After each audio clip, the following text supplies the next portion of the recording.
Hey everybody, I'm Gary Palmer Jr., you're you, and together we are Minting Coins, your trusted source for crypto news, interviews, and ICO reviews. Thanks for showing up and hit that like button. It really encourages us and it helps other people find this content. Also, if you have any questions or comments, leave them in the comments box below so your voice is heard as part of the community.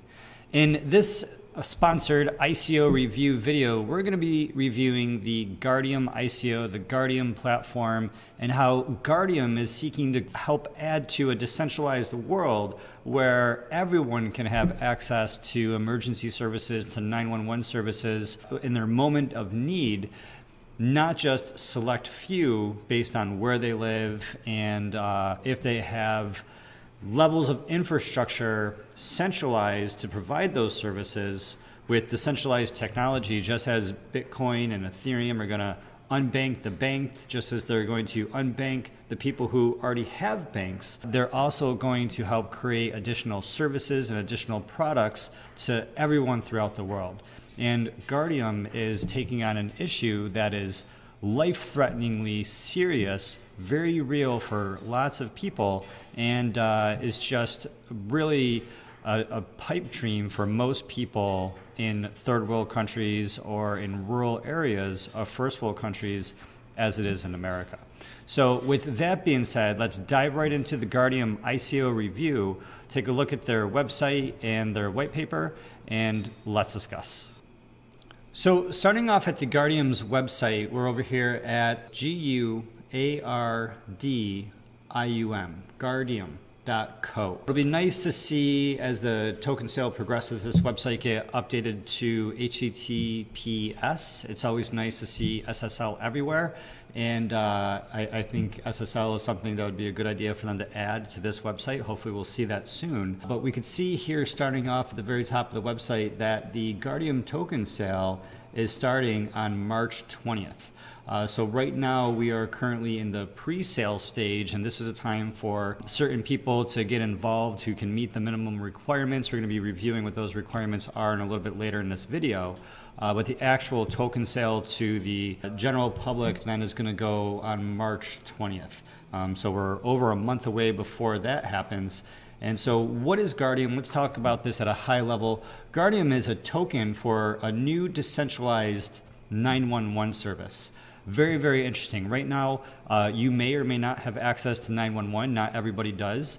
And 911 is accessible through people's mobile phones and landline phones where they can just dial 911 and instantly be connected to emergency response team operator who can understand what your situation is and is trained to take that information to share it with the police, share it with ambulance, share it with firefighters, so they can send the right help to the right place as soon as possible for the person in need.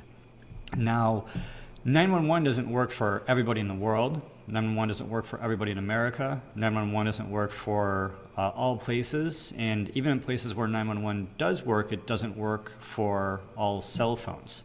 There's a lot of centralization, as you can imagine, with the infrastructure and the layers of the people and the processes of the technology and the systems that are in place. And just because of that, long story short, not everybody has access to 911, just as, you know, the same line of thinking, not everybody has access to banks, not everyone has access to the money supply, not everyone has access to everything, because the centralized way in which information, products, or services need to get distributed.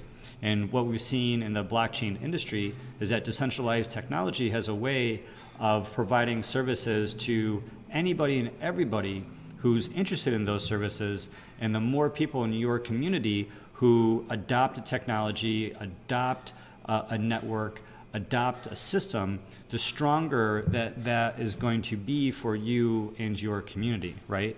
So if your community, if the world has cell phones, and only a few people in your community had cell phones, and cell phones aren't going to be that powerful. If the world has Bitcoin and there's only a few people in your community that have Bitcoin, then Bitcoin for your community isn't going to be as powerful.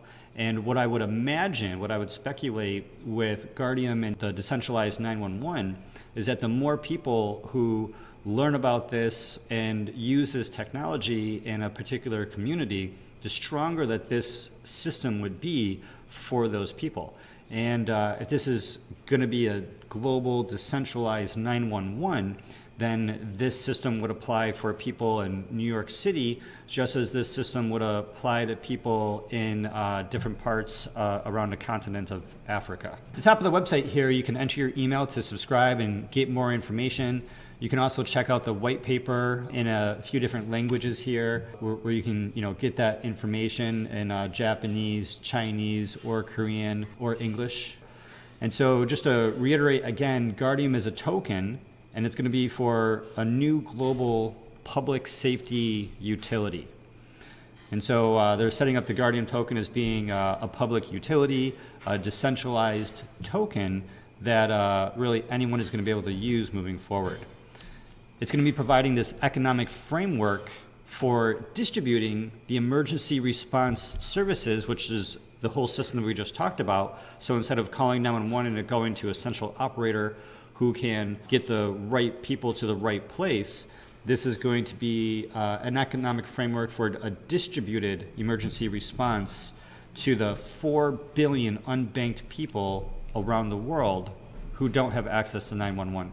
So if you want to get more information on Guardium and connect with them on social, there's links on their website to their Telegram, to their Twitter, and to their Reddit page where you can get more information about what's happening in their world with their organization, with their platform, and you can ask questions directly, connect with other people, a part of the Guardium community, other people like you who may be interested in decentralized 911 service for the world. And you can also ask Guardium questions yourself directly so you can fully understand what it is that they're going to do and get all of your questions answered. I'm someone that watches Gary Vee. I like Gary Vaynerchuk and the Gary Vee show on YouTube. I think it's really interesting and personally motivational to understand someone else's insights into business and marketing. And I know Gary Vee is connected to the Planet of the Apps show, and so the fact that Guardium was featured in the Apple's Planet of the Apps is definitely a strong sign. It was also a winner of the Launch Festival 2016, and also Coin Agenda Bitcoin Cryptocurrency Investing D10E. So I'm not familiar with all of these, but I'm familiar with some of them. But it's encouraging to see the recognition that Guardium has been receiving for their app and their mission and their platform already before they've even gotten to this point. So now we're starting to get a full picture of Guardium, and we understand that Guardium is going to be a token, a public utility, a decentralized public service. We understand it's going to be an app. We could see here their screenshots of the Guardian Circle app. And so the Guardium ICO separately has the Guardian Circle app. The Guardian Circle is going to be a decentralized emergency response provided through a mobile voice and wearable devices. And so we see the mobile device, we see the Amazon Alexa for the voice device, we see this Guardian Circle, what is this? It looks like an Apple Watch. And so these different devices that people are going to have, mobile, voice, and wearable, are going to essentially allow for their flash organized protection. And it's going to do this by utilizing friends, family, neighbors, paid semi-professional and professional responders. The Guardian Circle is going to create faster and richer response to urgent situations. And so this brings up another problem with the existing 911 system. And with the existing 911 system, it's possible for it to get overwhelmed. It's possible to reach a busy line. And because there can be centralized bottlenecks in the process of receiving information and distributing information. And what we're reading here is that the Guardian Circle is going to provide faster and richer response to emergency situations by utilizing the people in the area, the decentralized people in the area who are able to help, people you know, people who you don't know. and you're going to be able to instantly connect with them and to request their assistance using your mobile devices, your wearable devices, and the voice devices, which are becoming more and more prevalent in our everyday lives and around all of us. And so taking a look at this second screenshot, which I am covering here, we can see that there's a screenshot of an emergency alert already in progress. We can see the person's face ID up here, and we can see where they are positioned on the actual map. And then we can see the different other responders and people in the network who are potentially there to help provide emergency services. We have some other icons on here, maybe a hospital and possibly some police departments or fire stations. I'm not exactly sure. But this person that alerted this emergency alert in progress, there's it's hard to read in the screenshot here. You can check it out on the website. It says, "Help, I'm hiding in the closet. Someone is in my house." And so this is an alert that this person put out. And then we can see there's a couple responses. The first response, someone responded and says, "I'm on my way, stay put."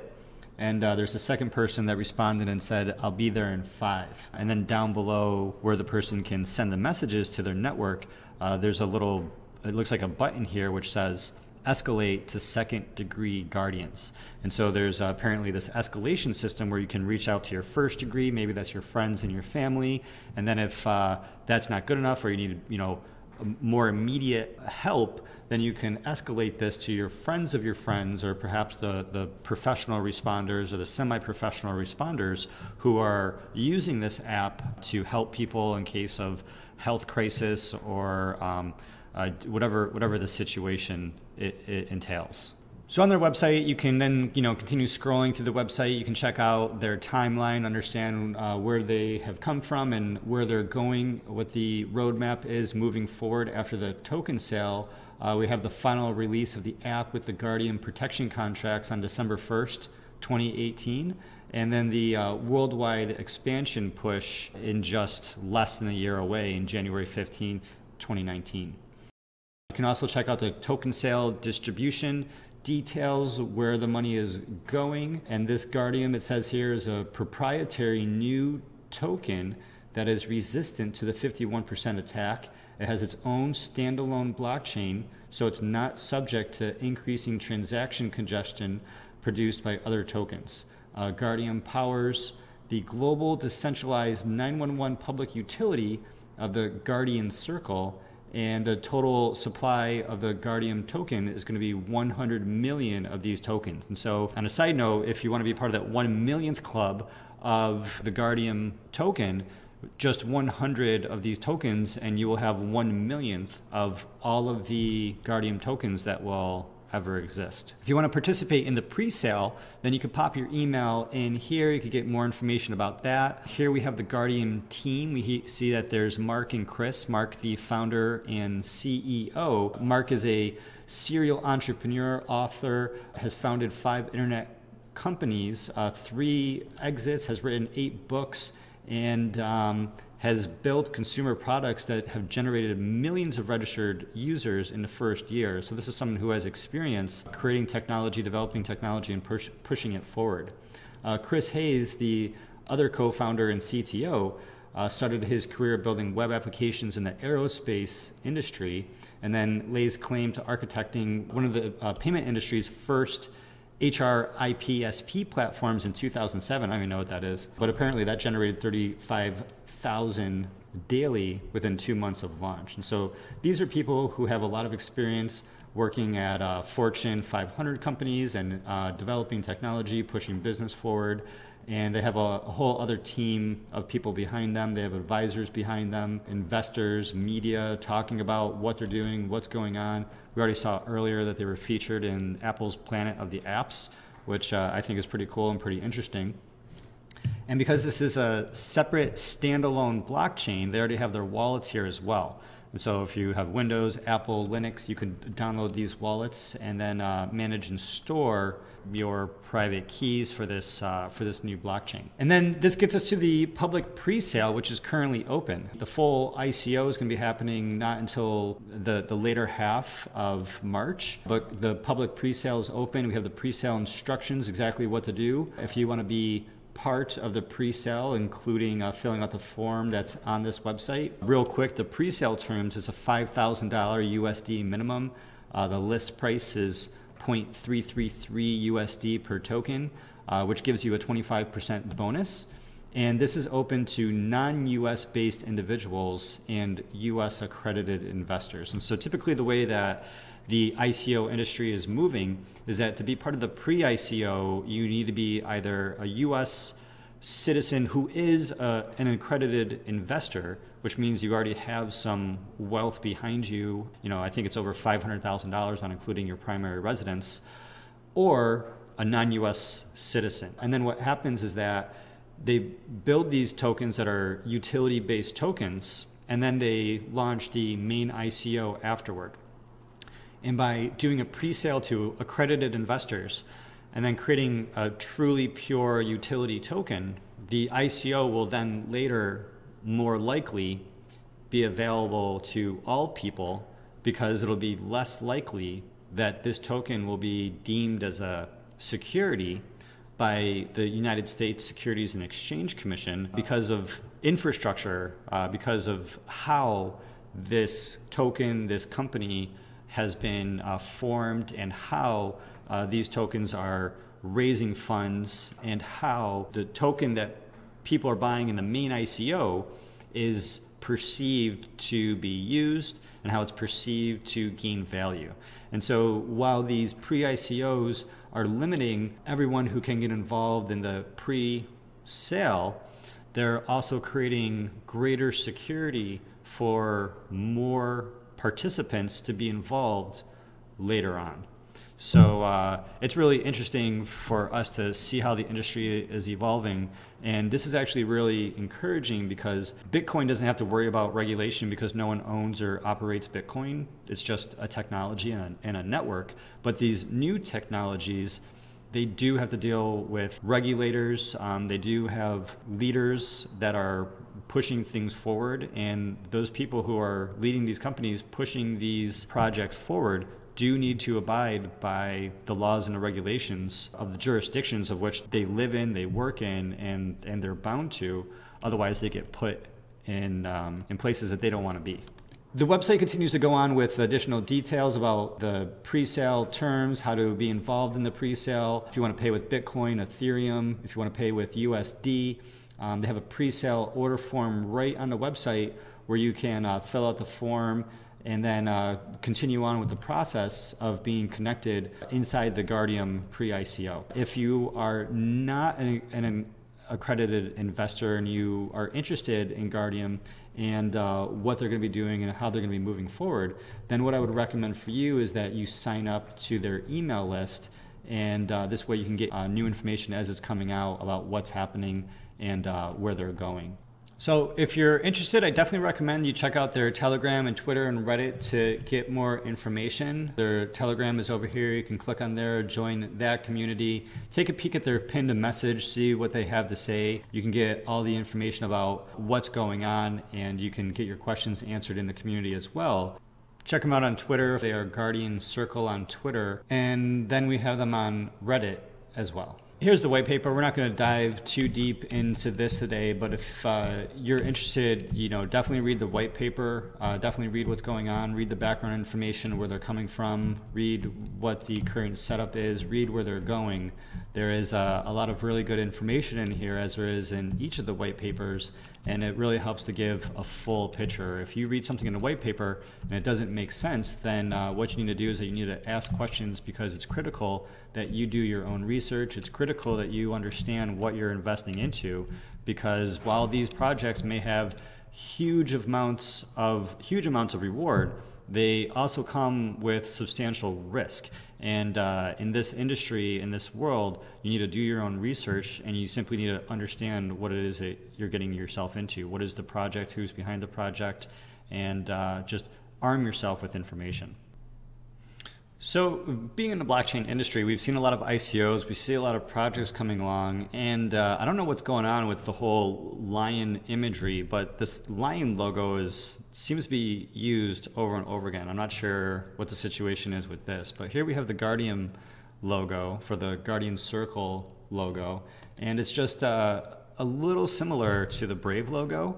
And when we talked about the Brave browser and the BAT token, we also made the similarity between that and the Monaco logo as well. So we have the Monaco logo, it looks like the Brave logo, and the Brave logo, it looks like the Guardium logo. A lot of blockchain technologies really like the lion imagery, and I wonder how many other lion logos we're going to see in blockchain. So there you have it. Guardium is creating the Guardian Circle, and it's a token for global decentralized 911. The main token sale is going to be coming out March 20th, but if you're interested, if you have the ability, then you can seek to participate in the pre-sale ICO as well. This ICO is a lot of attention. There's a lot of news coming out about what they're doing and where they're going. And with the success that the team has had in the past, it'll be really interesting to see their plans come together to create a global decentralized 911 for everybody in the world moving forward.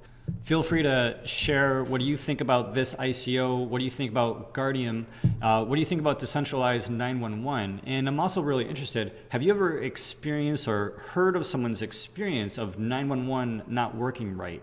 Of it having a busy line, or someone not having access to it, or there being some sort of situation in the past that comes to mind when you hear about this token in a decentralized 911 service. I'd love to hear your thoughts and read your questions in the comments box below. So thanks for showing up. Hit that like button if this provided you any information or any value. It really helps us. It really supports our channel, and we appreciate any little bit of support that we get. Feel free to check us out on social media, on Steemit, Facebook, and Twitter, and feel free to connect with us and say hello over there.